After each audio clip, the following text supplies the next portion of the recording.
Hey, righteous dudes, this is Katie Barberi, Tangerine from the Garbage Pail Kids movie, and you're listening to Tommy Throwback Kovac on Splat from the Past. Hey, Tommy, you contemplate my navel in one more of my IG posts, and I'm going to contemplate calling my lawyer. Hey dudes, welcome to Splat from the Past, the only 80s themed horror and sci-fi show where things can get totally radical. Now today, I will be welcoming my third interview from Back to the Future, J.J. Cohen. Yes, skinhead himself from Biff's gang. I'm having him on the show today to talk about that movie. He was also in some great movies in the 80s. Fucking great movies. He was in Secret Admirer. He was in The Principal with Jim Belushi. He was on Amazing Stories. He has a fucking great career in the 80s, and I'm having him on today. I'm just so fucking lucky. I get to interview people from my favorite movie of all time. It's just fucking surreal. So, here is my interview with J.J. Cohen.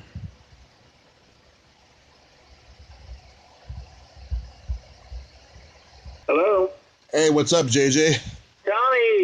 Tom Kovac. Yeah, Kovac, not Kovacs. What's happening, buddy? How are you? I'm pretty fucking good. How are you? I'm fantastic. So, what brings you here on this fine day? 530. What area code is that? It's Redding, California. Oh, okay. Is that where you live, or is that just where the numbers? That's unfortunately where I live, yes. Oh, why unfortunately? Do you not like it up there? There's nothing to do out here. It's a much more conservative town and stuff. And just kind of do interviews. Yeah, just doing it, while I'm helping my mom pay the rent up here. I hear you.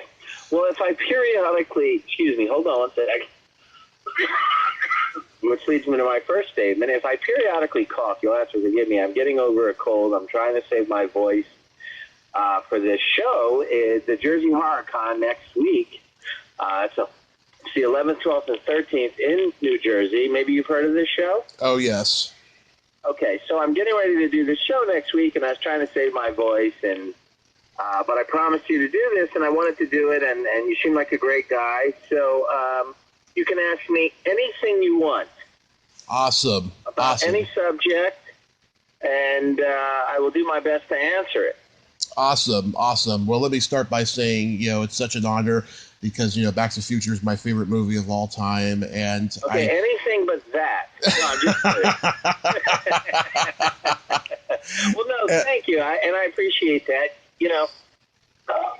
I listened to a bunch of your interviews, and I know you always start off by telling everyone that you're honored by them and how the movies they've been in are your favorite. But let me ask you something. Uh-huh. Have you seen anything else that I've done besides Back to the Future? Oh, you bet I have.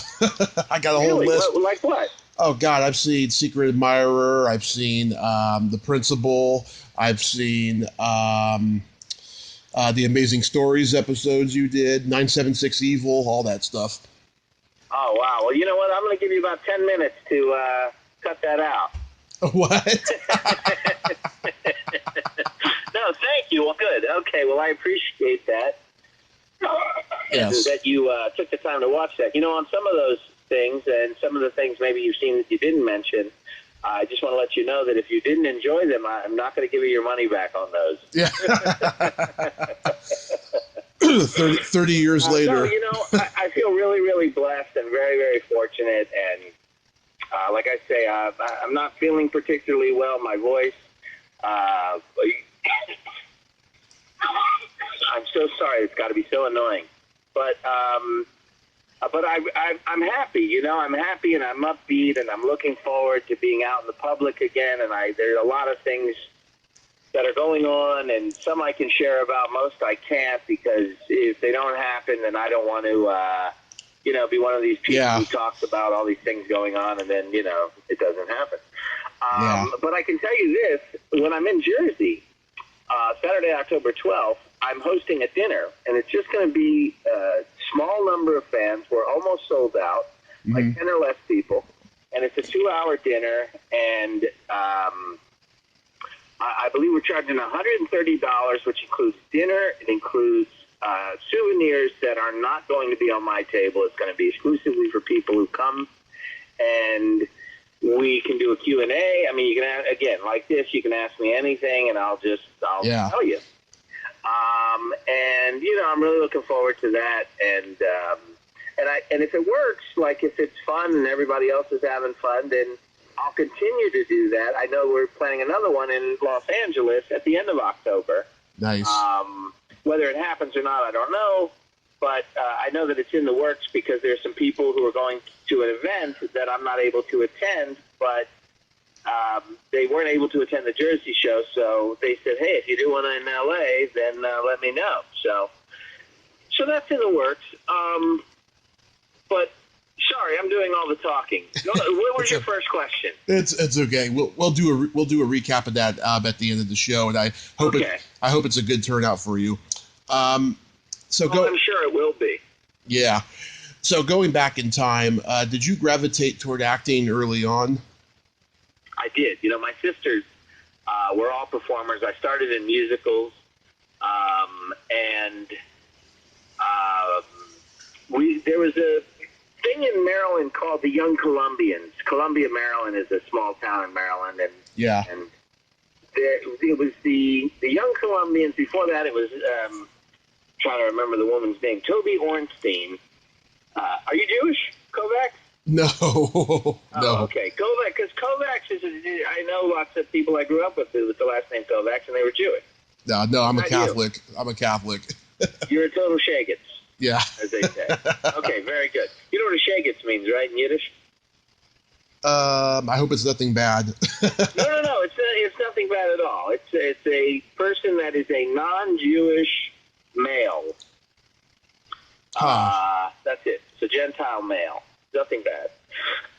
Okay. Shiksa is a non-Jewish female. Anyway, so there's a little education for you. You can edit that out if you have a bunch of white supremacists in your audience. No. I got crazy people, but not white supremacists. Oh, okay, great, cool. Yeah, so I got started early. My sisters were all into entertainment. My oldest sisters, youngest sisters, they always had like the lead roles or, you know, roles in the musicals and in school plays, and that's kind of where it started. The very, very first thing I was offered, I actually turned down. I didn't turn it down. My mom turned it down. It was the role of Tiny Tim and the University of Maryland in their big production of A Christmas Carol. My sister, actually, I'm not even sure any of my sisters had any of the roles in that, but they saw me and they thought that I might be right in the role of Tiny Tim, and my mom said no because, you know, it was a school night. So early on, I learned that I had to be selective about projects. Yeah. Anyway, but yeah, so that was the first thing. But shortly thereafter, like a couple years later, I remember doing Oklahoma, playing the role of Allie Hackham, and then it kind of just blossomed from there. I was really fortunate at 19. And when I was 16, we moved to California. When I was 19, I was again doing musicals in high school, and I just, you know, I got lucky. I hit at about 19 years old, and then for about 4 years could really just do no wrong. And I took myself out of the industry to study when I was the most hot because I just wanted to be good. You know, I wanted to win Academy Awards. I wasn't looking just to work. A lot of the people, and I won't mention any names, but a lot of people that I came up with, I remember us having deep talks, or what were considered to be deep talks about, hey, let's really take our work seriously and let's try to, you know, revolutionize the industry. Of course, that was an uphill battle. I'm not sure what I was thinking. I was a very idealistic kid. Right. But they were all like, hey, man, I just want to work. I don't want to revolutionize anything, you know? And so they were like, but yeah, that's a great idea for you, JJ. You go ahead. So I wound up taking myself out of the industry when I was the most hot a couple of times just to study. And fortunately, every time I came back, I was lucky enough to kind of take my work to another level. And improve and continue to get work. I'll tell you a good example of that. Did you ever see a film called Fire with Fire? Yes. Okay, Craig Sheffer, Virginia Madsen. I was 19 years old. We shot in Canada. It was actually after that movie. Oh, here's an interesting story. It was actually after that movie, came back to Los Angeles, and I was up for a TV series with Jack Klugman, and to play his son. And it was called Home to Roost. It was based on an English TV show, and it was a situation comedy, but there was dramatic moments in it, and which kind of just fit my level of acting and really the type of work I wanted to do. And so it was perfect. In fact, I met my boy Chris Knight, who you might know him as Peter Brady. Yes. He was actually a casting associate on that show with Eliza Simons. You know who she is? Eliza Simons, no.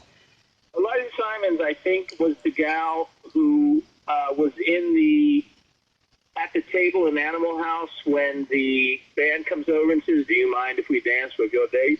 Oh, you're talking about Eliza Roberts.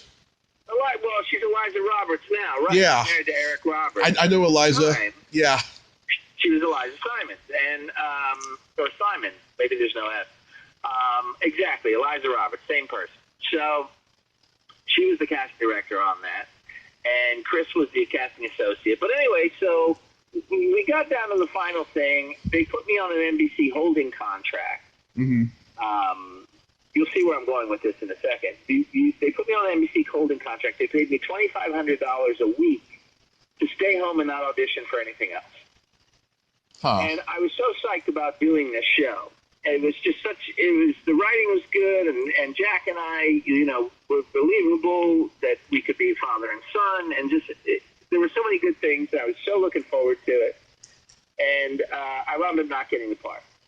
Wow. And you'll never guess who got the part. Somebody that looked very much like me, John Stamos. So John used to come in there. John was a friend of mine, and he used to come into my parents' restaurant all the time called the Maryland Crab House. And he was so friendly, like with the family. I remember he gave my sister, my oldest sister, a key to his house and said, "Yeah, anytime you want to come over and use the pool, here's the key." And he was just a great guy. And whenever I'd see him, it was, love, man. That's generally how it is with most of the people that I come in contact with. Of course, it's not always the case.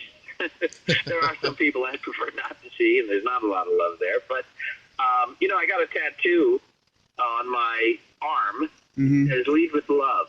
I got it from David Beckham, the idea. And there's a hand of God next to the quote. And it's on my right hand, which is the hand we shake with, typically.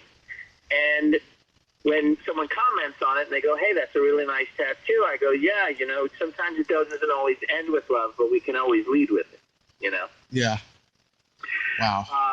So getting back to the story is it was after that experience with NBC, and I made $11,000. I remember making like $11,500 or something like that. And I remember saying to my agent, "You know what? They can have the money back. I don't want it. I just really wanted the show." And of course, then he was like, "No, we're not giving this money back.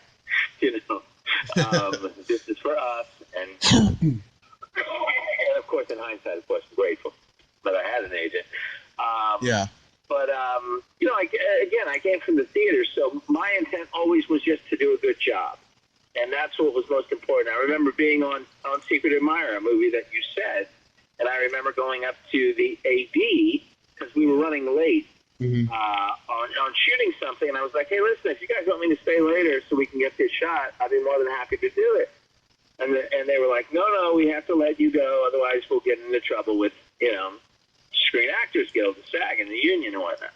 And apparently I caught a lot of shit for that from my agent afterwards and saying, "Don't you dare ever offer free time," and that kind of thing. And, of course, I, again, was just I'm a kid from Maryland, I just want to do a good job. You know what I mean? It was that kind of thing. And Of course, there was a lot to learn, and I learned a lot, and I learned quickly, and I learned what not to do, and that was one of the things you didn't do.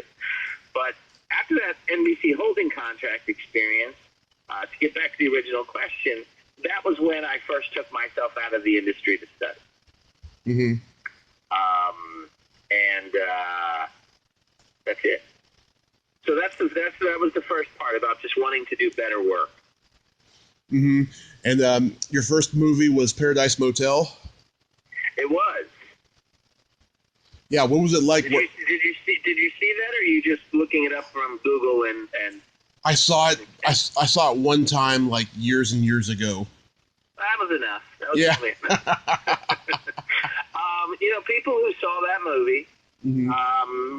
Interesting story about that movie. I had an agent, and I couldn't get into something. And the point of this, of course, is, as you know, you're trying to do interviews, and you're trying to, build a business doing interviews, whether it pays or not. Mm-hmm. Of course, the foundation of business is to be profitable. But I was back then building a business, building an acting career, and I was doing that movie, Mm-hmm. Paradise Motel, and somebody said to me something to the effect of, hey, there's another movie they're shooting right now called Revenge of the Nerds, and you would be, the character you're playing in this, there's another character in that you would be really good for. And of course, the moral of the story is, you're always going to be your best agent no matter what, no matter who you have. Yeah. Anyway, I called my agent at the time, and I said, hey, can you get me in on this movie? It's called Revenge of the Nerds. And can you get me in on it? And they could not get me in on it, And it was no reflection of me, really. It was a reflection that they just they weren't a big enough agency, and they didn't have any clout or relationship with that show, or the casting people. Mm-hmm. And so I, again, was very determined, and I wanted to act, and I wanted to do the work, and I called up the Paramount lot myself, and I called the casting director, and somehow I got through, and I said, my name's J.J. Cohen, and I'm doing a movie called Paradise Motel, and I was told that there might be a part in your movie that I could read for, and I've called my agent. They can't get me in, so I'm calling you myself. I'd like to come in and read for, and I think Curtis Armstrong got the role, but it was for the role of Booger. and they wanted me to read, because if you saw Paradise Motel, Shooter Spinelli is kind of like that role. But they had me come in, and they had me read for the two lead characters. Of course, I didn't get it. There's an interesting follow-up on that. Anthony Edwards and Robert Carradine got the two leads in that. Right. But, a good friend of mine at the time, Larry B. Scott, who played Lamar Luttrell in that. He was in that. Yes. He wound up being in that. And that was fantastic that he got the role. Not so great I didn't get the role. But speaking of, which leads me into another story. So, but the point of that being, deal with the rejection and just keep fighting for it. So, as you know, from your research, right, I get a vibe already that you kind of have seen a lot of, stuff that maybe I've done. And I was the first choice for Biff in Back to the Future. Yes. Okay. So, again, I went back 8 times for that movie. They didn't put me on any kind of holding contracts or anything. Mm-hmm. But I was the first choice. And anytime I'd walk in, they'd be like, hey, there's our number one guy. And I loved reading with Crispin. Almost every time I would go in, I would read with Crispin.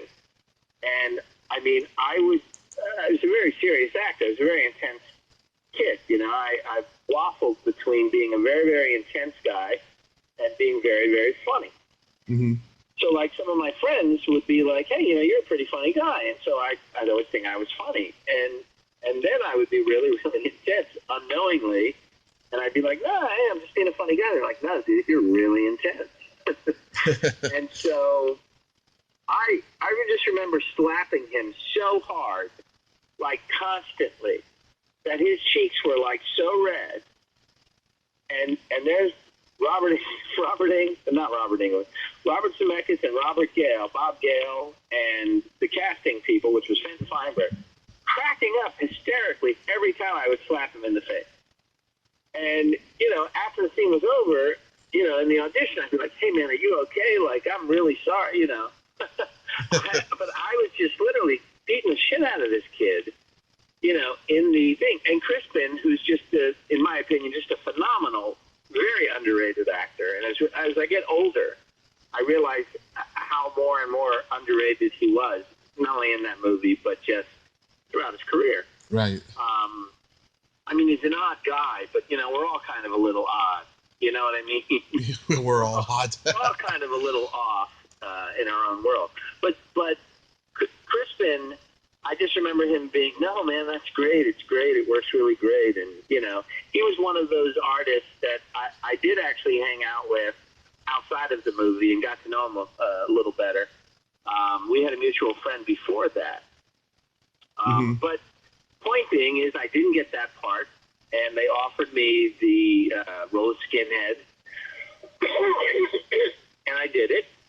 We shot that movie. We were halfway through shooting with Eric Scope. Everybody by now knows that, Eric was replaced by Michael, who they wanted originally. Right. And Michael, came up to chest high on me, where Eric and I were the same height. So when Eric was cast originally, it went back to Sid Sheinberg, and Sid Sheinberg basically said J.J. Cohen, wasn't big enough, tall enough to play the role of Biff.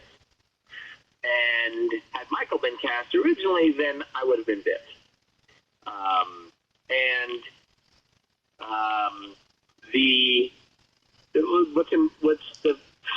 The interesting part about that story is there was another guy who was up for the role. It was between me and him at the time, and they said I wasn't big enough. And the other guy, they said, was too old for the role. Do you happen to know who that is? No. Or what? It's Tim Robbins. Oh, really? Yeah. A lot of people don't know that. So I always find that interesting trivia. So now you know it, and your listeners know it. But yeah, I didn't get that role, and the reason why I bring that up is going back to the Revenge of the Nerds, Anthony Edwards. So there was a small independent film, maybe you heard of it, called Top Gun. Yeah. And so I went up for that, and Tony Scott, who's the director of that, and I just bonded tremendously from the first audition. And long story short, the role of Goose, they offered it to Nicolas Cage. I was up for the role. I was the only non-name up for the role. They offered it to Nicolas Cage. He turned it down. They offered it to Anthony Edwards. He took it. You all know. And I was the next in line. I was the third choice, and I was the only no name. And who knows? Maybe if I had a name by that time, maybe I might have been Goose. But so I guess I'm kind of more famous for the roles I didn't get than the roles I did. But I really enjoyed all that, just the whole career and the whole time. And now, with conventions, it just seems to really be really a sweet opportunity to reacquaint with, fans and friends, and like this Jersey show, for example. Craig Sheffer, who was the lead in Fire with Fire, is going to be at this show. And I was 19 years old when I did Fire with Fire, and man, the chef's I think 5 years older than me.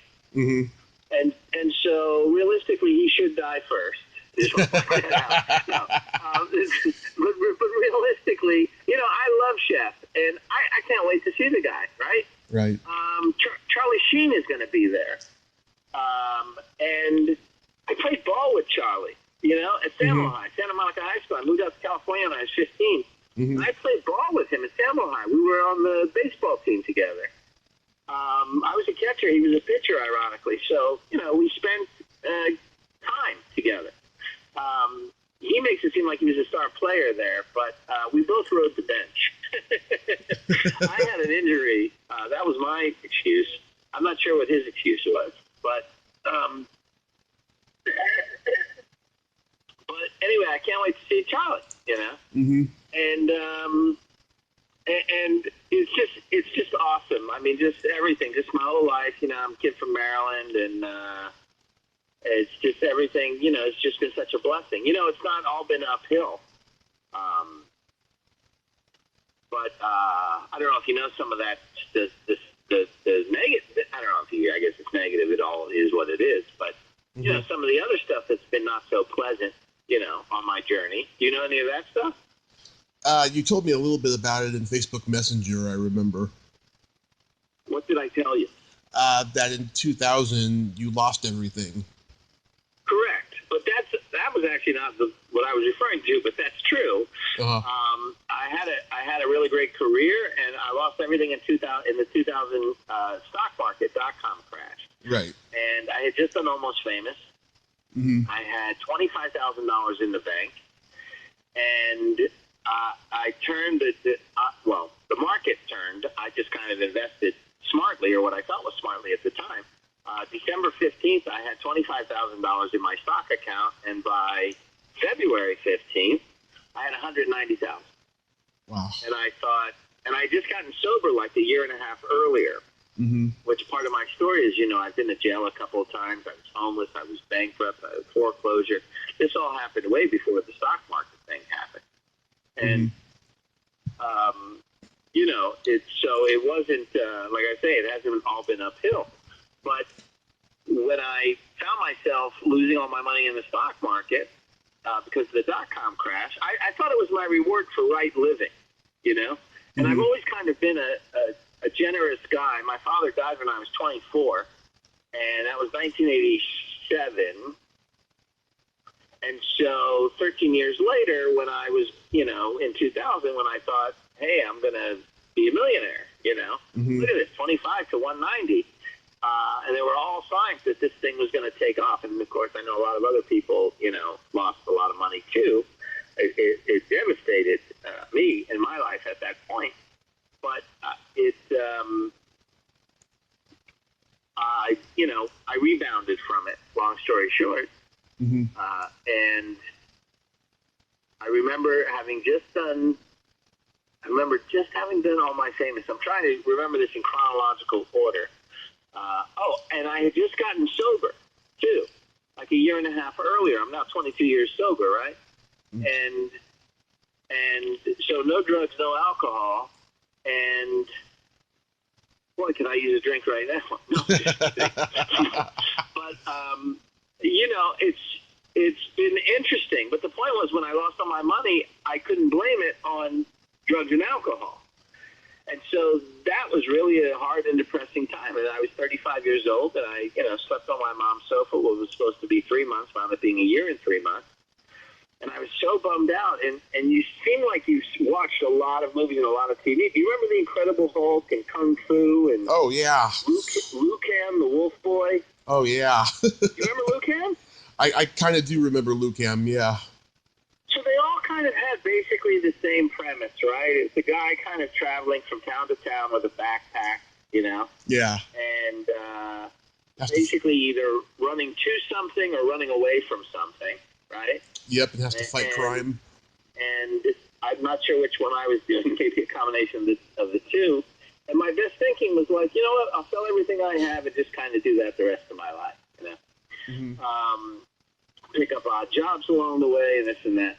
And what happened was I had a client at the gym. She was a 70-year-old lady. Her name was Edna, and none of the other trainers wanted to train her. She was heavy set. She was 70. They all wanted to train like the hot chicks and the minor league ball players and whatnot. And here I was sober at the time, and all of my friends were like, hey, man, don't go to that. And I hated this job. At the time, I was just it's not really what I wanted to do. I remember training actors. And they would look at me and they'd go, hey, weren't you? And I'd be like, yeah, and I'd drop down and give me 20. That kind of thing. Yeah. So I just kind of hated this job. They called me cowboy, and it's really humiliating. And I guess where I was at, too, mentally and emotionally, I guess I couldn't really take too much of a joke either, even if they were joking.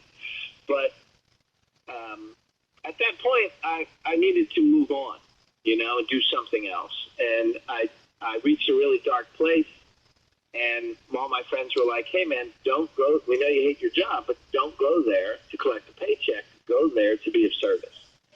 And so when I met Edna, and I started talking to Edna, and like within the first 10 minutes of talking to her, she started crying. And I said, why are you crying? And she said, because I've talked to everybody in this gym, and nobody would listen to me. She said, you're the only one that's listened to me.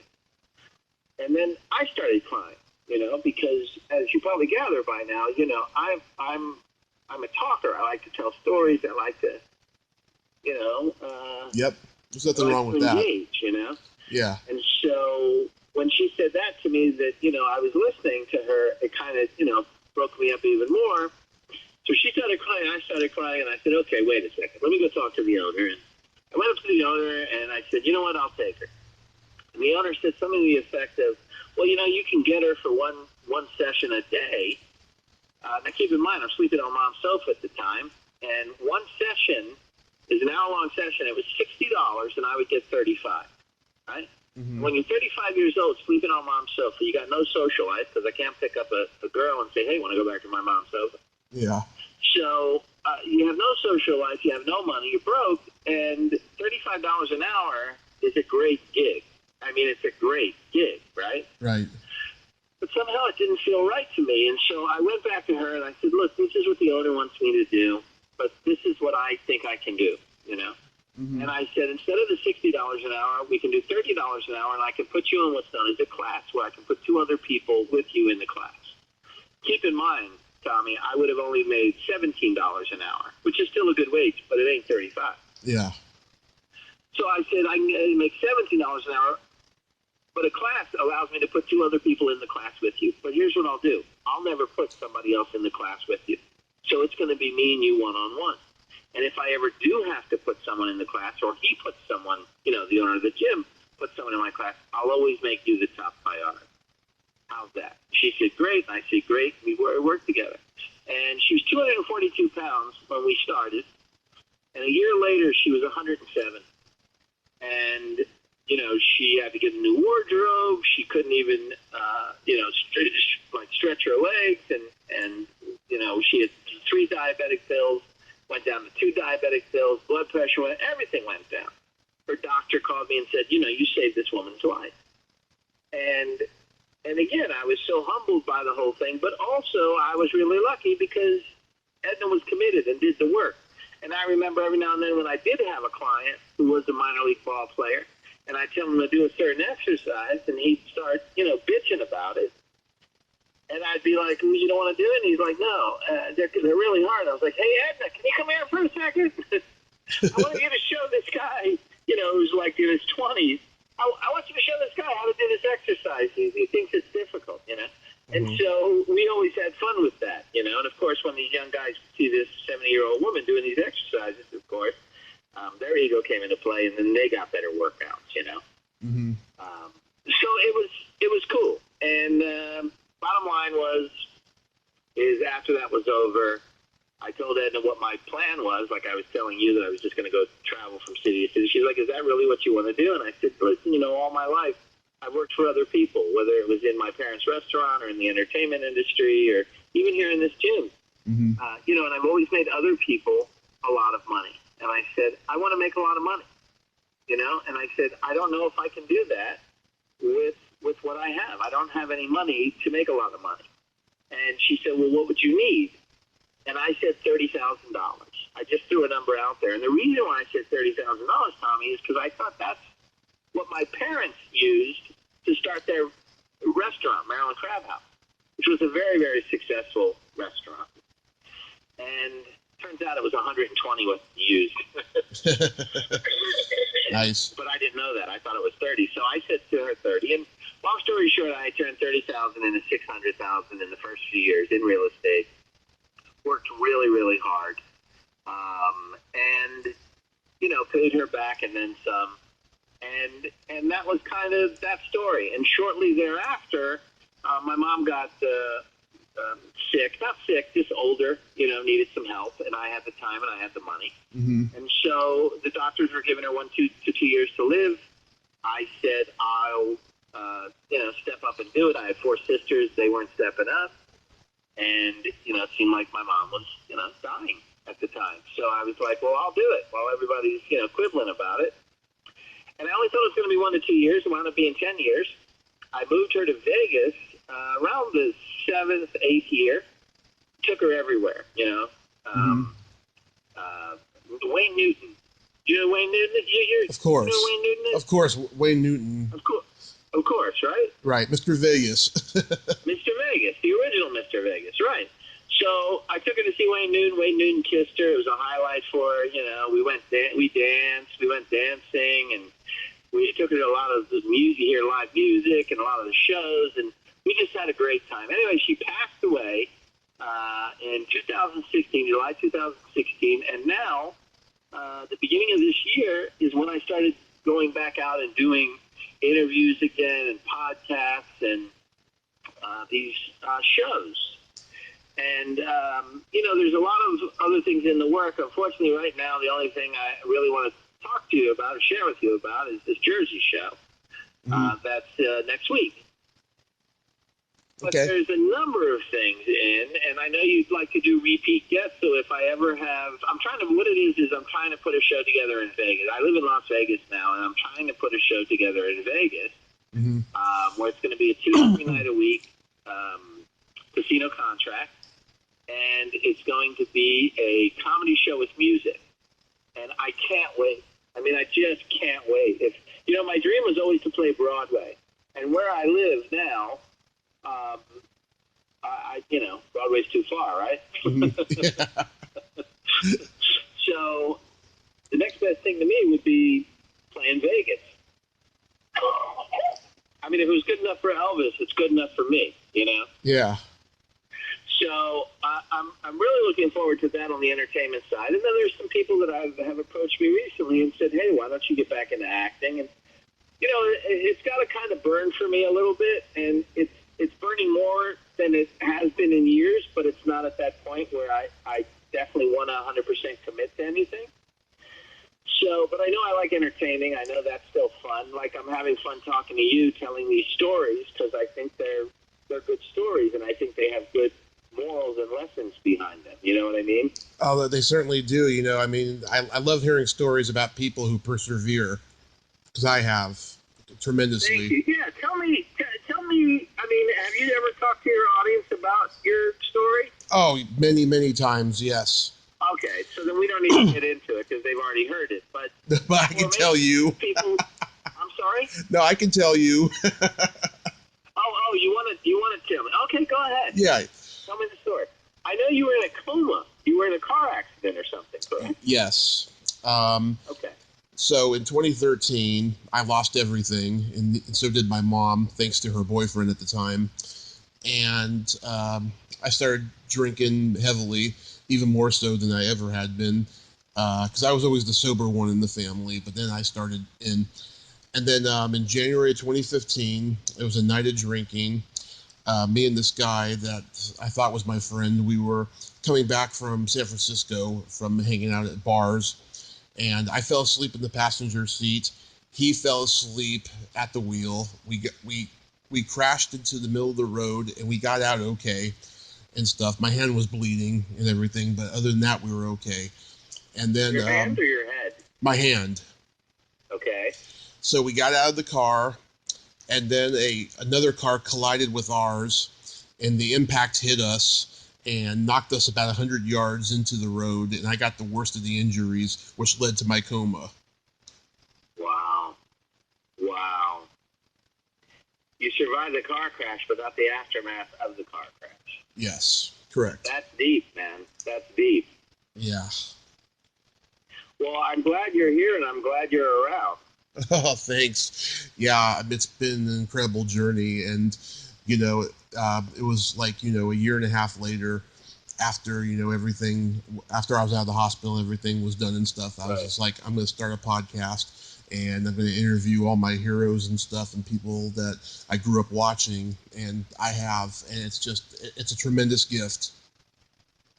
Well, you know, Tommy, not only you touch my heart when you say that, because of your story, and I'm glad you did share it with me.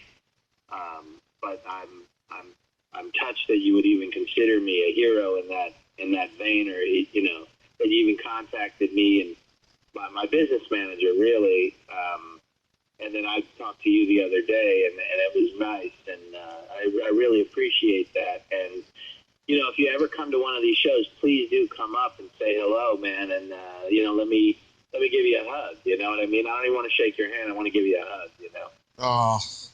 I really love the fact that you're, pursuing your dream, and you're obviously making a lot of people happy because they're listening to your stuff. If you've done 580, plus interviews, if I have that number right, it's 500. It's 570 now. Oh, 570. Okay. Yeah. Well, what's taking you so long? No, I'm just kidding. I'm just kidding. I'll tell you something, JJ. I'll tell you something. I know a lot of the organizers for a lot of California conventions and stuff, and I always suggest people, and they usually listen to me. I'm going to start suggesting you because you got to come to a con in California. Well, that's sweet. I'm in California right now, and I actually head back to Vegas in a couple of days, 2 days, Saturday night. I'll be heading back to Vegas. I'll be there for 4 nights, and then I'm going to Jersey on Thursday, and I'll be there till Monday, then back to Vegas. I'll be there for a couple of weeks, and I'm back to L.A. And I love doing these shows. I mean, I really love doing them. And, the Back to the Future fans, as you know, are just phenomenal. And I've been really fortunate to do 3 shows this year. And there were other shows that have asked about me and inquired, and I wasn't able to attend some of them. And, I don't want to be so dramatic and say, it breaks my heart to not attend them. But I would love to attend any single show that will have me, Right. But on the other hand, there's only so many I can attend, and my schedule is kind of busy once again. I had to drop a lot of my businesses when I was taking care of my mom, and again, now those things kind of save me. It's kind of like, if you're ever having a bad day or you're not feeling great, and all of a sudden you go, yeah, but you know what, I got to do these 2 interviews or these 3 interviews, and all of a sudden it gives you a reason, to get up in the morning, and you can't wait to do it, It's motivation. And, yeah. One thing I want to say for anybody out there who's either going through a tough time or struggling, it's important to make a list of all those things that, make you angry, so that you're clear and you don't put yourself in those situations to be upset. But it's equally important, if not more so, to also make a list of all those things that bring you joy, that make you laugh, that make you, I love doing these shows. I love doing these interviews. I really do. I don't know if you're feeling it right now on the phone, but I feel really close to you. Just with you share. I mean, I'm doing most of the talking, but I'm the one being interviewed.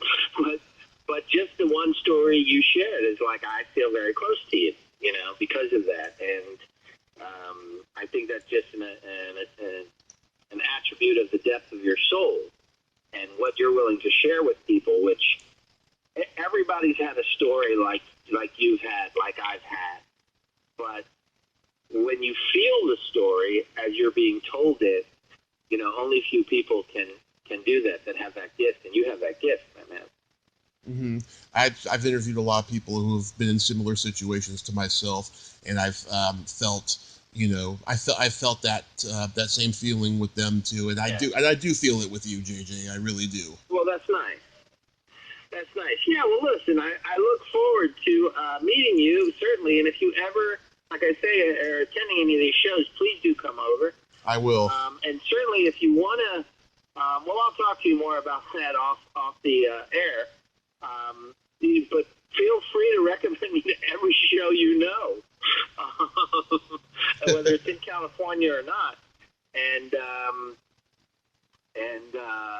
that would be lovely. And I can talk to you more about that. If you're serious about doing that, I can talk to you more about that off the air. But that's nice of you to even think of me to want to promote me in that way. I'm trying to think if there's anything else. I don't want to cut you off.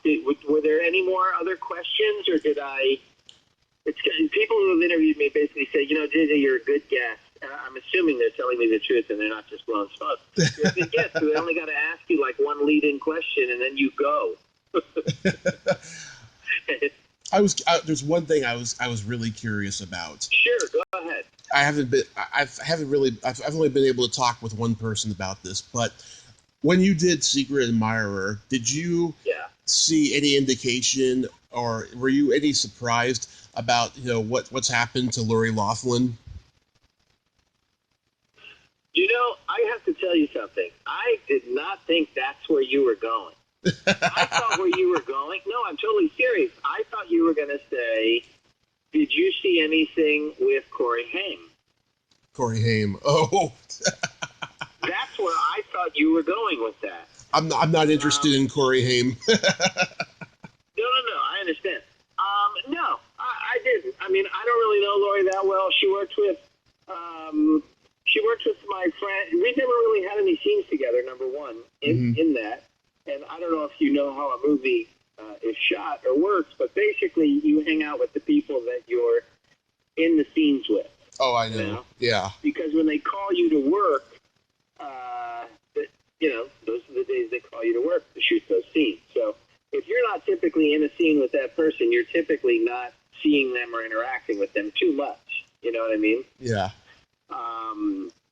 I mean, I don't have anything bad to say about her or good. I know that she worked on Full House, right?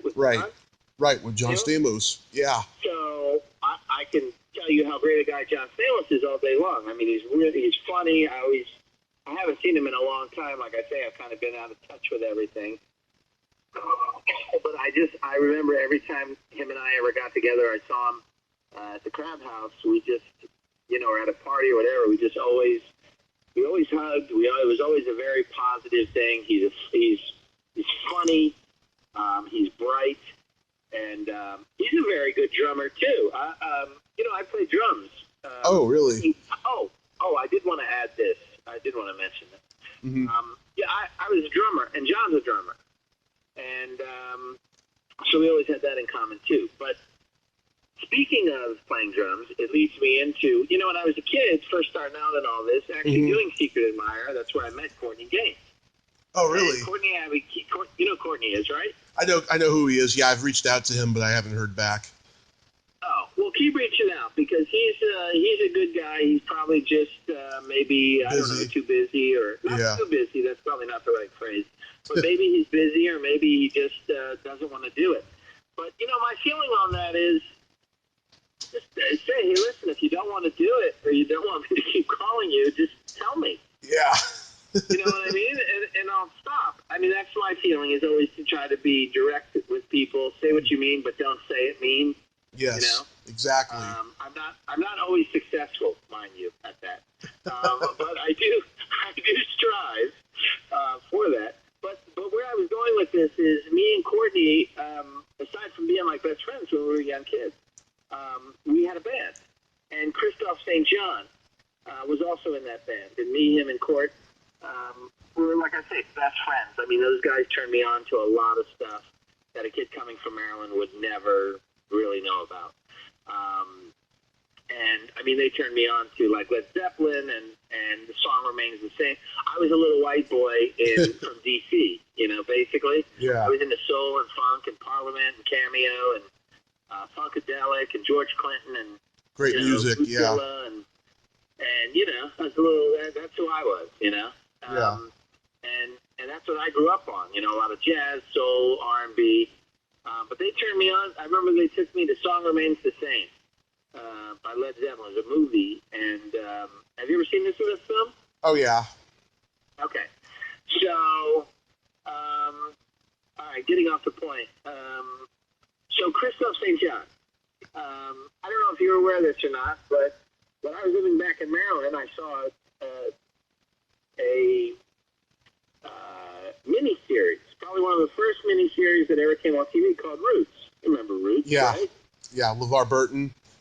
Correct. Well, Christophe, it was based on a book written by Alex Haley. Well, Christophe played the young Alex Haley. Huh. In Roots. And that's where I first saw him. And he was just such a cute kid and whatever. Anyway, it was totally surreal that we became best friends. Me, him, and Courtney, we had a band. We'd always jam together. And where I'm going with this is, I don't know if you're aware of this or not, but Christophe St. John committed suicide earlier this year. No, I didn't know I believe that. it was the first week of February. Mm-hmm. And he for the last 20 years, 22 years, something like that, he was a regular on Young and the Restless, playing the character of Neil Winters.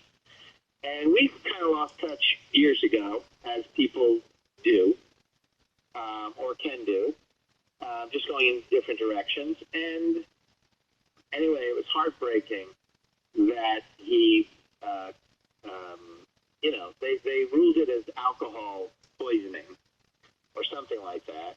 But, he drank himself to death. And so for one of the things he couldn't get over was his son killed himself 4 years earlier. And, they both had mental health issues. That's why I say we're all kind of a little weird and have some issues. I believe that all of us have mental health issues to some degree. Yeah. To some varying degrees. I agree. And of course, if you're one of those people who says, yeah, count me in, then you're one of the more wise ones. You know what I mean? Yeah. At least you're aware you have it, whatever the condition might be. And so I just wanted to mention, again, for any people who might not be feeling top-notch, top of your game, talk to somebody. Talk to somebody about it before you take any action. I mean, the reality is, if you're going to take any action, it's probably going to happen anyway. But talk to someone first. No one's going to talk you out of it. It's like drinking. I can't talk another alcoholic out of drinking. If they're going to drink, they're going to drink. But I say, give me a call first, and at least let me listen to you or let me talk to you. Right. And, see if we can figure out a solution to the problem that doesn't involve the drink. If you're an alcoholic, if you're a drug addict, you don't have a drug problem or an alcohol problem. You have an alcohol solution. You have a drug solution. Your problem is life and not being able to cope with it on life's terms or God's terms or whatever you want to, say. And don't get me wrong, I'm 54, man. There's a lot of heavy shit to deal with in life, Yeah. There's a lot of regrets. There's a lot of, things that people have to deal with. And that's why when you see somebody who's lived to 70 or 80 or 90, it's not just their body. It's, man, they've survived so much emotional, trauma that, they're heroes. You know what I mean? They're heroes. Mm-hmm. And so I just want to encourage people, to talk to people. Was there anything else you wanted to ask? Oh, yes. When you did 976 Evil, did you get that because you had worked with Robert Englund on an episode of V? Excellent question. Yes and no. Robert Englund and I had the same agent. I went and got that part in V on my own. My agent submitted me in on the part. Mm-hmm. I nailed it, the audition. I did really well, and I got that part. I deserved it. While I was doing the episode, Jeff Yeager, who was the lead on it, and I, really super nice guy, his brother was Kyle Yeager. Mm-hmm. I want to say his first name is Kyle Yeager. Is that right? Do you know? Kyle Yeager. He's a special effects makeup guy. I want to say his first name was Kyle. But it's Jeff Yeager's brother. Anyway, Bob and I had a lot of conversations while we were shooting V. And one of those was Robert introduced me to his sister, Roxanne Rogers, who, lovely lady, really lovely lady. She was a theater director. And, I came from the theater. I wanted to be an artist. Yeah. I read for her a number of times. Roxanne Rogers, at the time, was dating or had just finished dating Sam Shepard. Yeah. You know he is, right? Of course. Great actor, playwright. He was a playwright, I think, while he was beginning as an actor, and then, he started getting acting roles, and, big star. But Sam, Roxanne and I read for Roxanne a number of times for theater productions, and I remember getting a couple, and then the plays got scrapped. Mm-hmm. The productions themselves got scrapped, so I never got a chance to work with her, but I would have loved that. As a result of and talking to Robert and seeing him at my agents and talking and being of the artist mindset, that's how I got 976 Evil. Nice. So what happened was he called me in for a meeting as opposed to a reading. And when I went in there, we were talking about the character, and I was telling him the things that, what I would like to do with it, and he was like, great, you got it. You got the part, it's perfect, all the things, And that was cool. And the reason why I mentioned Kyle Yeager is because he wound up doing the special effects makeup on 976 Evil. Nice. Which leads me to Bob Kurtzman, who for some time was not only a really, what I would consider a close friend, but also a really, really fan of mine, and I later would become a really big fan of his. He had written some scripts and he wanted to do them, and at the time, I don't know, I was busy or I wasn't doing that then, or I was taking a break, or I was studying, or whatever it was I was doing. But he made me some of the best fangs I had ever. It sounds so ridiculous, but he made me some of the best fangs. I mean, they were real looking.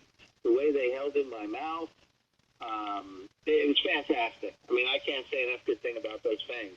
But Bob and I, he did the prosthetic arm in 976 Evil with the blood shirt, spurting out. Yeah. After Stephen Jeffrey cuts my hand off. So, anyway, Robert did that. Bob Kurtzman did that. And I went off to go do real estate. And when I came back, we talked on the phone after, not talking for, 20 years. And it was like two old friends. Right. Like we'd never missed a day. And we were both cursing up a storm when we were talking. And, I was bitter about, going through divorce. And I was in fear because of my mom's aging. And so I was, kind of angry. And he was angry because he was angry. Seems to be always angry. And I was telling him how much I loved From Dusk Till Dawn. He wrote the treatment From Dusk Till Dawn. Mm-hmm. Great movie. Did you know that? Yeah. It's a great movie. I didn't know that. And I was fascinated by that. And he's like, yeah. And Quentin Tarantino took the story and then did the movie, and it was a big hit movie, and he was, did the makeup on it. But then he also directed Wishmaster. Yeah, it's a good movie. And the first one was awesome. It was absolutely awesome. Just a great, great movie. And, he plays it down and says, well, I got lucky because this happened and this happened and this happened. But I can tell you right now, Robert Englund, Tony Todd, and Kane Hodder, who were all in that movie, who made small little cameos, they had no contribution to that film being the great film that it was. And so I totally give Robert full credit. Tammy Lauren was also really good in that. Love Tammy. And Andrew Divoff was great as the Daijin. I think I'm pronouncing that correctly. Yeah, Andrew Divoff. But again, I don't think it compared to the editing and the whole final product. And that either falls on the editor or the director. And if the director's the one that hired the editor, then you kind of got to give the director, credit for that too. So I've seen the ones that came after that. Didn't really care for him. Yeah. But I thought he did a really good job. And now we text each other every now and then, and we stay in touch. And I'd like to think he's still a friend. I consider him one. And he just got married again. Oh, nice. And the reason why I mention that is because the guy hasn't cursed in over a year and a half. So he will. Obviously getting better for him. He will. And my cursing is definitely lessened. So things are getting better for me too. Nice. Anyway, I say that with a smile on my face. But anything else? Next question? Another question? No, I just want to thank you so much for coming on today, JJ. Well, it's my absolute pleasure. I really appreciate it. And Tommy, I love you, man. Thanks for asking me. And I hope to see you soon. and I appreciate it. I hope you and your family are all good, and thanks again. Love you too, JJ. Thank you so much, sir, and you have yourself a great fucking day. I thank you, sir. I thank you. I thank you, sir. I'm not cursing back, just so you know. Yeah. All right, talk to you later. Thanks again. Okay, bye-bye. Bye-bye. Well, there you have it. JJ Cohen. Ain't he a cool dude? Great guy. I just love hearing stories about perseverance.